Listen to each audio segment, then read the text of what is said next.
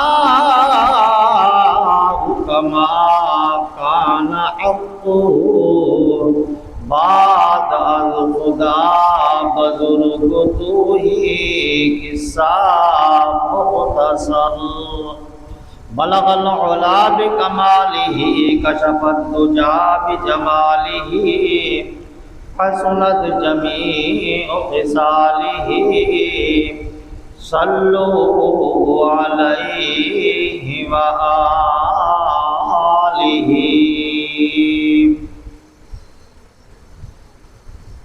محترم واجب الاحترام، واجب القدر بزرگوں، بھائیوں، نوجوان ساتھیوں، محرم الحرام کا مہینہ ختم ہوا، سفر المسفر کا مہینہ شروع ہو گیا۔ آج اس کا پہلا جمعہ المبارک ہے، اور جہاں میرے خیال سے 1 یا 2 دن باقی ہیں، آگے سفر شروع ہونے والا ہے۔ تو سفر کے اندر میرے اور آپ کے محبوب محمد الرسول اللہ صلی اللہ علیہ وسلم نے سفر ہجرت فرمایا تھا، اور وہ بھی مکہ المکرمہ سے لے کر مدینہ المنورہ تک کا۔ اور جب ہم نے مطالعہ کیا تو یہ سفر 2 حصوں پر مشتمل ہے۔ اس کا پہلا حصہ مکہ المکرمہ سے لے کر غار ثور تک کا ہے، اور اس کا دوسرا حصہ غار ثور سے مدینہ الرسول صلی اللہ علیہ وسلم تک کا ہے۔ کیونکہ یہ پہلا جمعہ ہے، اس جمعہ کے اندر آپ حضرات کے سامنے سفر ہجرت کا پہلا حصہ جو مکہ المکرمہ سے لے کر غار ثور تک کا ہے، وہ انشاءاللہ بیان کیا جائے گا، اور تفصیل کے ساتھ انشاءاللہ زندگی باقی رہی۔ اللہ پاک نے دوبارہ موقع دیا تو انشاءاللہ پھر آگے والا جو حصہ ہے غار ثور سے مدینہ الرسول کا وہ بیان کیا جائے گا۔ اللہ پاک سے دعا فرمائے کہ اللہ رب العزت مجھے صحیح بیان کرنے کی توفیق عطا فرمائے، اور اللہ رب العزت آپ حضرات کو صحیح سماعت کرنے کی توفیق عطا فرمائے۔ اور سب سے پہلی بات اس کے اندر یہ ہے کہ اللہ پاک ہمیں عمل کرنے کی توفیق عطا فرمائے۔ عمل سے ہی زندگی بنتی ہے، جنت بھی جہنم بھی، یہ خاک اپنی فطرت میں نہ نوری ہے نہ داری ہے۔ عمل سب سے بڑی بات ہے، اللہ پاک عمل کرنے کی توفیق عطا فرمائے۔ تو میرے بھائیوں، حضور صلی اللہ علیہ وسلم کی 13 سالہ مکی زندگی تکلیف ہی تکلیف، مصیبتیں ہی مصیبتیں، اذیتیں ہی اذیتیں، کوئی لمحہ سکون سے نہیں گزر رہا۔ ایک دن اللہ رب العزت نے فرمایا کہ اے میرے محبوب اب یہاں سے سفر کرو۔ اب ادھر مشرکین مکہ بھی 24 گھنٹے کھڑتے رہتے تھے کہ محمد الرسول اللہ صلی اللہ علیہ وسلم جس کو قرآن سناتے ہیں وہ محمد الرسول اللہ صلی اللہ علیہ وسلم کا ہو کے رہ جاتا ہے۔ اس کو اپنے بیوی بچے بھول جاتے ہیں، اس کو اپنے عزیز و اقارب بھول جاتے ہیں، اس کو کچھ بھی یاد نہیں رہتا، وہ محمد الرسول اللہ صلی اللہ علیہ وسلم کے دامن کے ساتھ وابستہ ہو جاتا ہے۔ آخر کار دار الندوہ کے اندر بیٹھ کر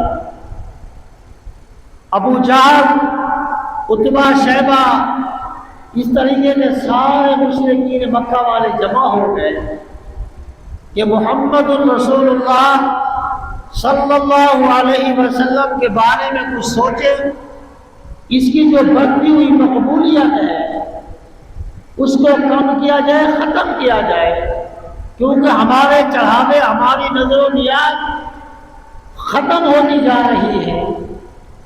اگر اسی طریقے سے محمد الرسول اللہ صلی اللہ علیہ وسلم کی مقبولیت بڑھتی رہی تو ہمیں نظر و نیاز دینے والا کوئی نہیں رہے گا، ہماری عزت کوئی نہیں کرے گا، ہمارا کوئی پوچھنے والا نہیں ہوگا۔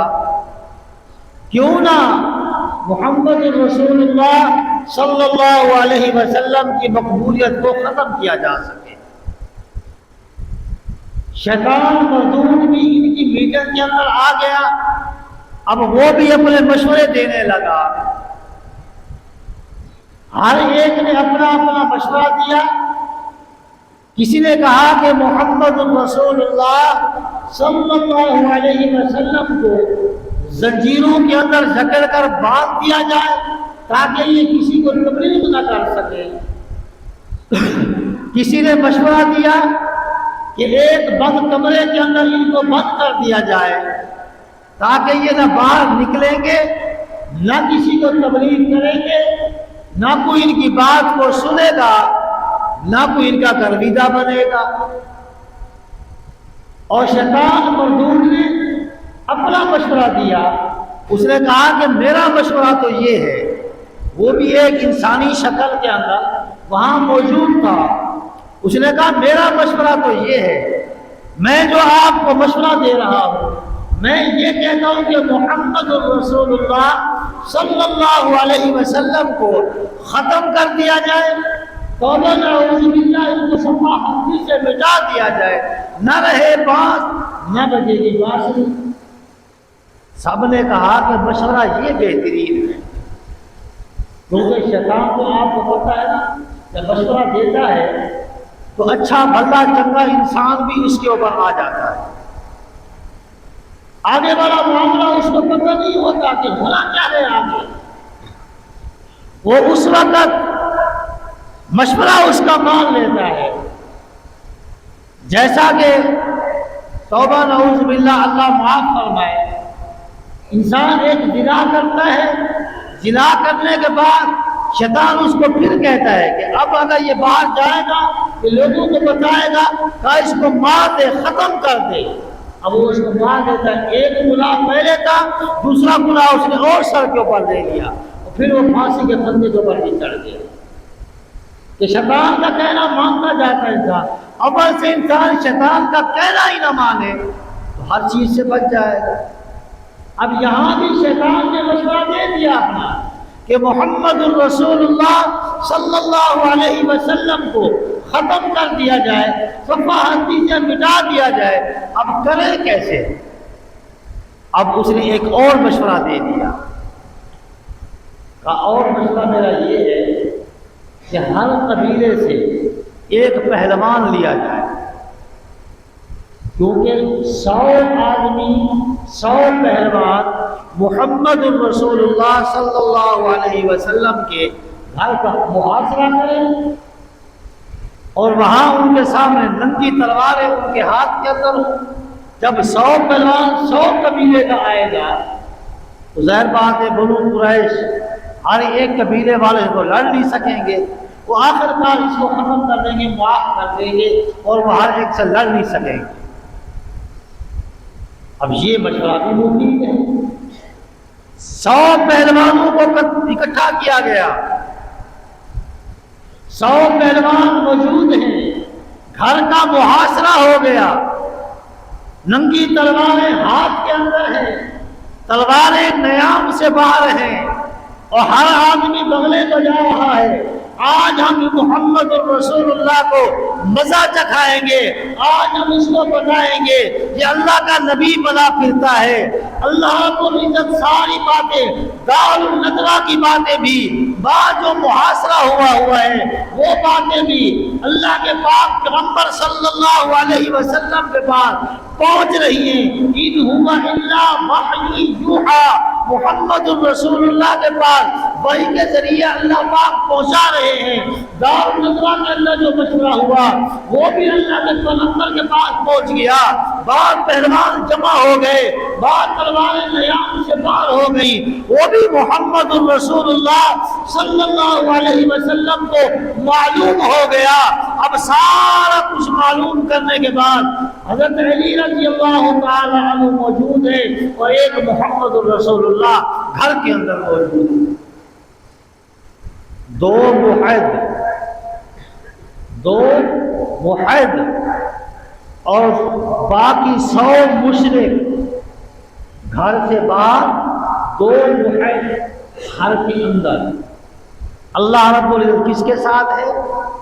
اپنے نبی کے ساتھ، اپنے پیغمبر کے ساتھ ہے، اپنے رسول کے ساتھ ہے، علی کے ساتھ ہے. اب جب اللہ کے پاک پیغمبر کو یہ معلوم ہو گیا کہ 100 مشرک گھر سے باہر ہے اور دار الندوہ کے اندر یہ ان کی میٹنگ ہو چکی ہے، تو اللہ پاک نے پھر جبرائیل امین کو بھیجا. جبرائیل جی رب جلیل کیا حکم ہے؟ کہا جا میرے محبوب کو یہ بھی بتا کہ ان کا جو فریب ہے، یہ جو اپنی تدبیر کر چکے ہیں، میری تقدیر اس کے اوپر غالب آئے. آپ اٹھیں، ان لوگوں کی امانتیں جو ہیں وہ علی کے حوالے کریں،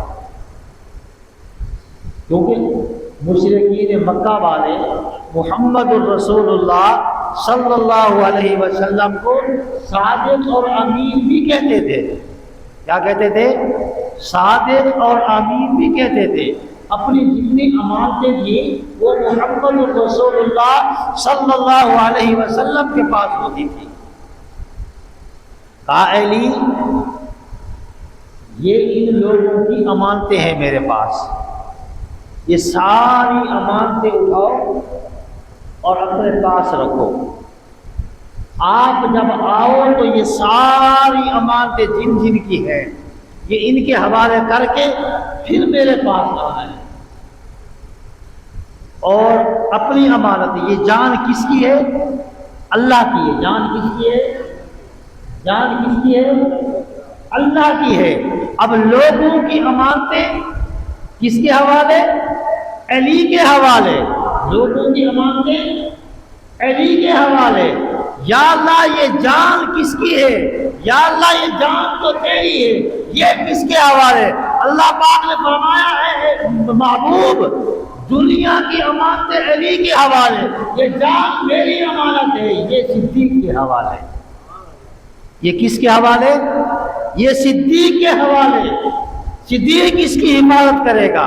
حفاظت کرنے والی ذات میرے اللہ کی ہے. بظاہر اللہ پاک کس کے حوالے کر رہے ہیں؟ صدیق کے حوالے کر رہے ہیں. کہا محبوب اٹھو. سبز رنگ کی چادر حضرت علی کو پہنائی، اپنا بستر علی کے حوالے کیا. اے میرے محبوب اب زمین سے مٹی اٹھاؤ، مٹی اٹھا کر ان کی طرف پھینکو. یا اللہ دروازہ بھی بند ہے، کھڑکیاں بھی بند ہیں، روشن دان بھی بند ہے، ہر چیز بند ہے، میں مٹی پھینکوں تو کس طریقے سے پھینکوں؟ اللہ پاک نے فرمایا اے میرے محبوب مٹی اٹھا کر پھینکنا تیرا کام ہے، ان کی آنکھوں میں پہنچانا میرا کام ہے. مٹی اٹھا کر پھینکنا تیرا کام ہے، ان کی آنکھوں تک پہنچانا میرا کام ہے. اللہ پاک کی ذات ان اللہ علی کل شیء قدیر، اللہ پاک ہر چیز پر قادر ہے. اب اللہ کے محبوب صلی اللہ علیہ وسلم نے مٹی اٹھائی، مٹی اٹھا کر ان کی طرف پھینکی. اللہ پاک نے سب کو اندھا کر دیا. 100 کے 100 پہلوان تلواریں نیام سے باہر اور جناب سارے اندھے ہو گئے. اب محمد الرسول اللہ صلی اللہ علیہ وسلم گھر سے باہر نکلتے ہیں. باہر نکل کر سیدھے اس گلی کی طرف جاتے ہیں جو راستہ صدیق اکبر کے گھر کی طرف جا رہا، اور اس نکڑ پہ جا کے مڑے جو صدیق اکبر رضی اللہ تعالی عنہ کے گھر کی طرف جاتا ہے، جا کے دروازہ کھٹکھٹایا، اس رات کے پیر کے اندر صدیق اکبر رضی اللہ تعالی عنہ پریشان ہو گئے کہ اس وقت اس رات کے پیر کے اندر میرے دروازے پہ آنے والا کون ہے، اور وہ ڈھونڈی بھی نہیں سمجھے۔ ان کو پتہ چل گیا کہ محمد الرسول اللہ صلی اللہ علیہ وسلم کا انداز دروازہ کھٹکھٹانے کا یہی ہے، آج لگتا ہے کہ محمد الرسول اللہ میرے دروازے کے اوپر آئے، جوتی نہیں سمجھے، فوراً دروازے کے اوپر آتے ہیں۔ دروازہ کھولا، دیکھا تو محمد الرسول اللہ صلی اللہ علیہ وسلم باہر کھڑے ہیں۔ آقا اس وقت اس رات کے پہر کے اندر آنکھوں کے اندر خاکے تیار ہو گئے، سفر کی تیاریاں ہو گئی۔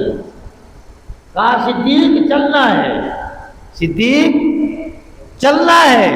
یہ نہیں پوچھا صدیق نے کہ آقا کہاں جانا ہے، کہا چلیں۔ حضرت اسماء رضی اللہ تعالی عنہ جو صدیق اکبر رضی اللہ تعالی عنہ کی بڑی بیٹی ہے، ناشتہ تیار کیا، توشہ دان بنایا، توشہ دان کا منہ باندھنے کے لیے اپنے دوپٹے کو پھاڑا، ادھر بیٹی نے دوپٹہ پھاڑا، غار کے اندر جا کے باپ نے کرتا پھاڑا۔ صدیق تو وہ ہے جس نے اپنا تن من دھن تک محمد الرسول اللہ کے اوپر قربان کر دیا۔ اب کہتے جب جانے لگے تو حضرت ابو بکر صدیق رضی اللہ تعالی عنہ کے والد ابو قحافہ بن عثمان جو کہ نابینا تھے، ان کی آنکھیں نہیں تھیں، گھر میں آئے، آ کر پوچھا کہ باپ کہا محمد رسول اللہ ساتھ لے کر گئے۔ کہا اگر وہ ساتھ لے کر گئے ہیں کیونکہ وہ ایمان نہیں لائے تھے ابھی، کہا کہ اگر وہ ساتھ لے کر گئے ہیں تو اس کا مقصد ہے وہ مال بھی سارا ساتھ لے کر گئے ہوں گے، میری پوتیوں کے لیے کچھ نہیں چھوڑا ہوگا۔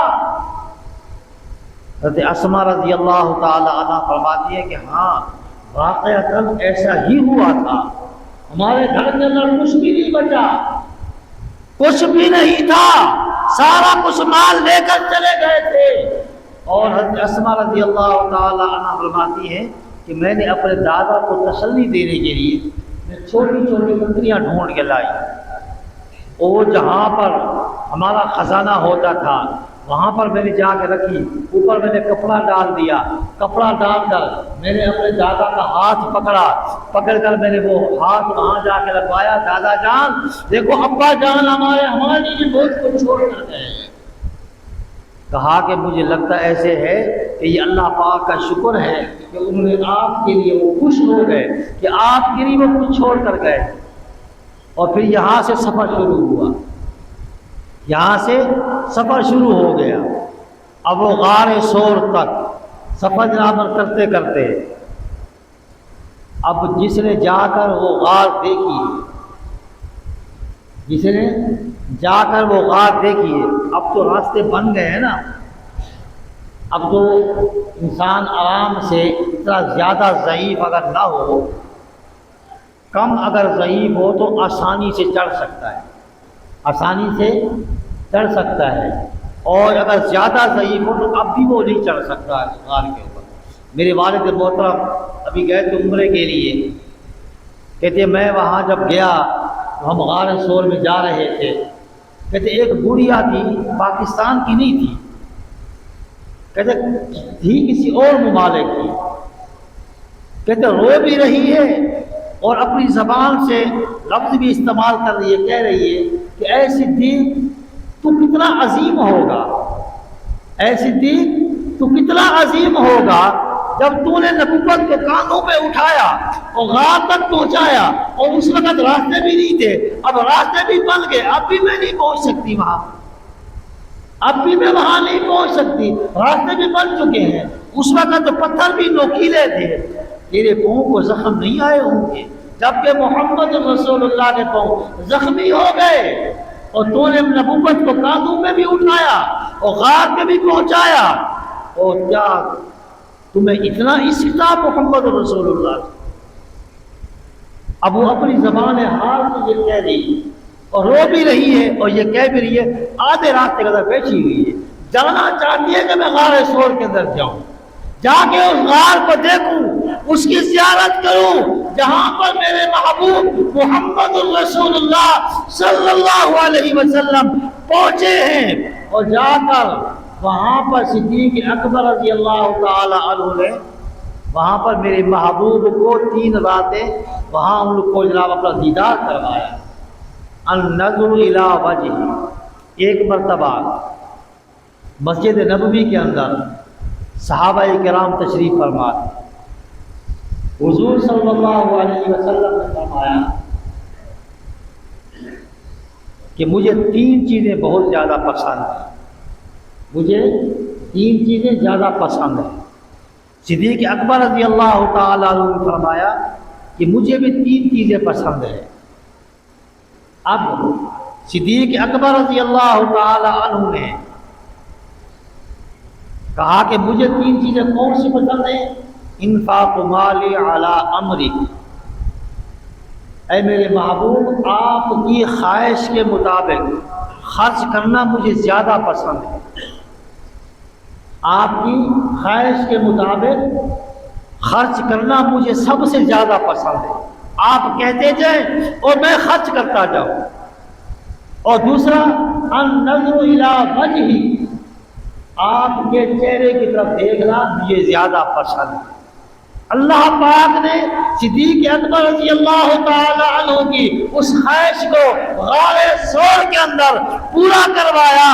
النظر الی وجہک، اللہ کے پاک پیغمبر صلی اللہ علیہ وسلم گود کے اندر ہیں، اللہ کے محبوب صلی اللہ علیہ وسلم صدیق اکبر رضی اللہ تعالیٰ عنہ یوں گود بنائی، اللہ کے پاک پیغمبر سر رکھ کے یوں سوئے ہوئے ہیں، لگتا ایسے تھا جیسے رحل کے اندر قرآن رکھا ہو، اوپر صدیق اکبر رضی اللہ تعالیٰ عنہ کی نظر حضور صلی اللہ علیہ وسلم کے چہرے انور کے اوپر رہی۔